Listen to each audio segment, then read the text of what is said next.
ये देखा था जो ओवरव्यू था चैप्टर का, उसमें क्या 4-5 टॉपिक हैं। एक तो मैकेनिकल प्रॉपर्टीज ऑफ मैटर, उसको 2 पोर्शन में बांट दिया है, मैकेनिकल प्रॉपर्टीज ऑफ सॉलिड और मैकेनिकल प्रॉपर्टीज ऑफ फ्लूइड।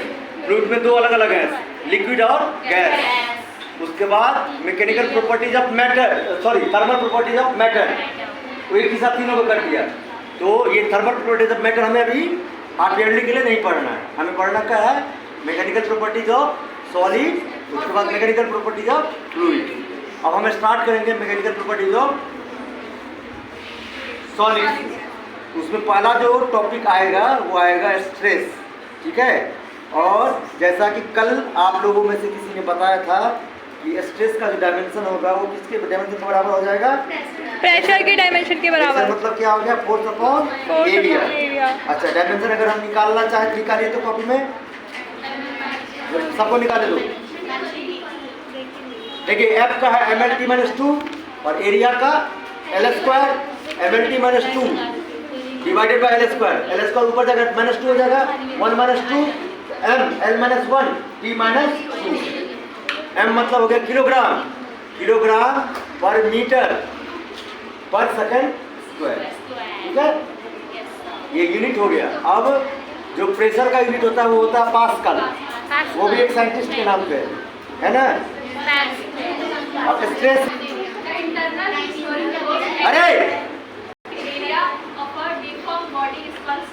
अब अंडरलाइन कीजिए इसको, रिस्टोरिंग फोर्स को अंडरलाइन कीजिए, इंटरनल रिस्टोरिंग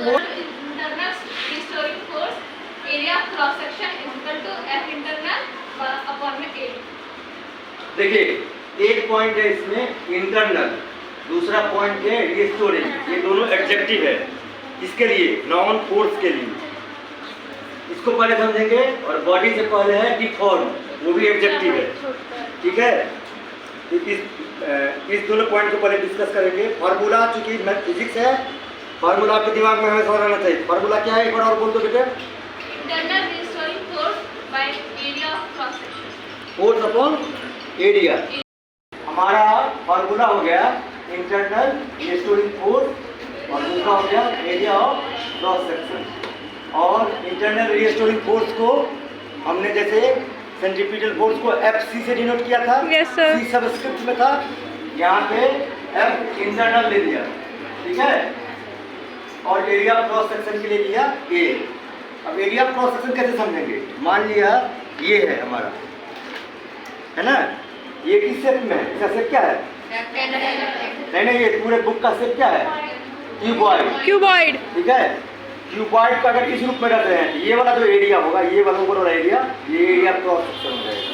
अब इस रूप में रख रहे हैं, ये वाला जो एरिया होगा वो क्रॉस सेक्शन, ऐसे रख रहे हैं, ये वाला जो एरिया होगा वो एरिया क्रॉस सेक्शन हो जाएगा। ऐसे रख रहे हैं, ये हो जाएगा एरिया क्रॉस सेक्शन।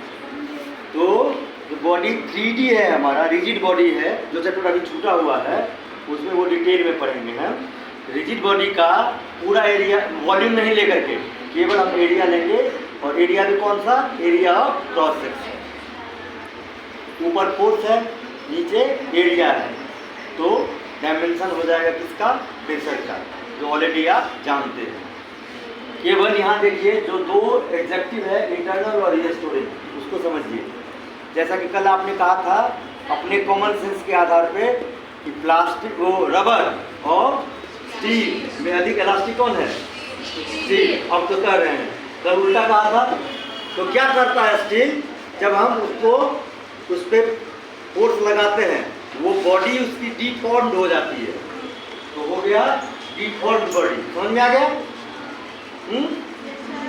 बॉडी को का शेप बदल जाएगा, उसको कहेंगे डिफॉर्मेशन ऑफ बॉडी, ठीक है। ऑब्जेक्ट का जब शेप बदल जाएगा उसको कहेंगे डिफॉर्मेशन ऑफ बॉडी। अब क्या नाम है, डिफॉर्म बॉडी का मतलब समझ गए। अब क्या है, एक फोर्स तो हम लगा रहे हैं, जैसे रबर पे ही समझने के लिए फोर्स हमने लगाया, जैसे ही हम लगाना शुरू करते हैं इंटरनल एक फोर्स लगाता है रबर अपने ऊपर। वो क्या चाहता है, तो वो इसको लंबा ना खींचे बल्कि वापस अपने स्टेट में आ जाए। तो जब तक हमारा फोर्स अधिक है तब तक तो वो डिफॉर्म होगा, लेकिन जो ही हमारा फोर्स छूट जाएगा वो जो है इंटरनल क्योंकि वो अपने शेप को रीस्टोर करता है, इसीलिए उसका नाम हो जाएगा रीस्टोरिंग फोर्स। कैसा है? अंदर में लग रहा है इंटरनल, और जो डिफॉर्म हो गया है इसको रीस्टोर करता है, इसीलिए रीस्टोरिंग। टोटल हो जाएगा हमारा इंटरनल रीस्टोरिंग फोर्स। वो लगाएगा, वो जो फोर्स होगा इंटरनल रीस्टोरिंग फोर्स, उसको जब हम डिवाइड करेंगे एरिया से, एरिया क्रॉस सेक्शन से, तब जो रेशियो मिलेगा तो हमारा हो गया क्या फार्मूला।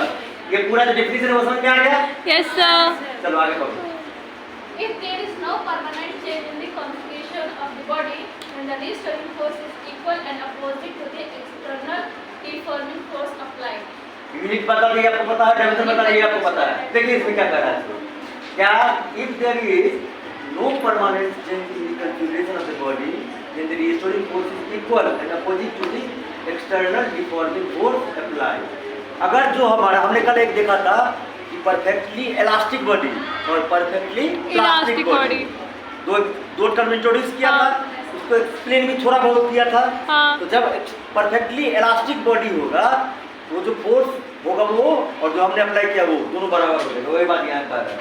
यूनिट और डायमेंशन देखिए, आप आगे बढ़ाइए। Types of stress. अब देखिए ये जो टाइप्स ऑफ स्ट्रेस है, ये 3 अलग अलग प्रकार का होगा, वो हमने बताया था। चलिए पढ़िए एक बार।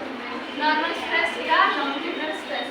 When a deforming force acts normally over an area of the body, then internal restoring force set up per unit area of the body is called normal stress.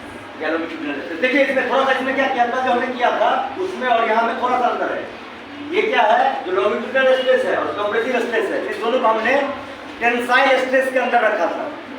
पहला जो हमने लिया था वो था टेंसाइल स्ट्रेस, टेंसाइल स्ट्रेस।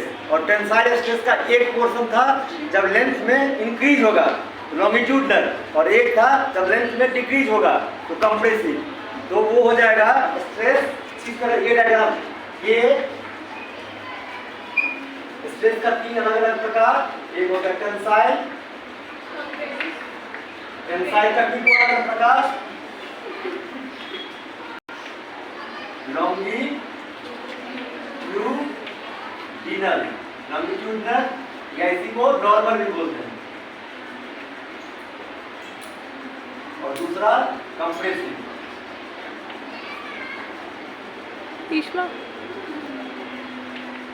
ठीक है, ये हो गया। दूसरा जो है इसका प्रकार वो होगा हमारा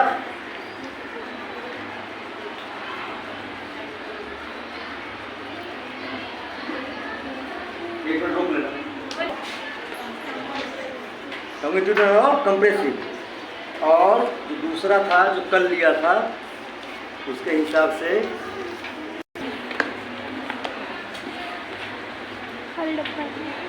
स्टीयरिंग का ही दूसरा नाम दे दिया हमने, क्या? Steering tendency.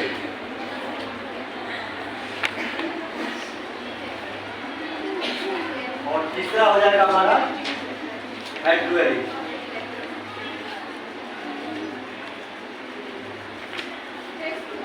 ये सारे स्ट्रेस के पार्ट हैं, ठीक है। तो स्ट्रेस हमारा 3 तरीके का हो गया। एक हो गया हमारा टेंसाइल, एक हो गया हमारा शियरिंग, और एक हो गया हमारा हाइड्रोलिक। ठीक है, आप कंफ्यूजन दूर करने के लिए टेंसाइल के साथ स्ट्रेस वर्ड जोड़ दीजिए, शियरिंग के साथ स्ट्रेस वर्ड जोड़ दीजिए, टेंशन कम करने के लिए टेंशन बढ़ा दो। स्ट्रेस वर्ड जोड़ दीजिए सर, स्ट्रेस कम करने के लिए स्ट्रेस बढ़ा दो। अब हम इससे परिचय करेंगे। ये चैप्टर में कई सारे टर्म आएंगे। अब तक जो था हमारा जो फर्स्ट यूनिट था उसमें बहुत सारा कंसेप्ट हमारा 9th क्लास से मिलता जुलता था। Yes sir. अब जो आ रहा है सारे जो है नए लोग आ रहे हैं, नहीं तो थोड़ा सा स्पीड हम कम रखेंगे जिससे आपके समझ में आ सके। हाँ, नहीं तो easily समझ में आता है। हाँ, वो 9th का था तो जल्दी समझ में आ जाता था।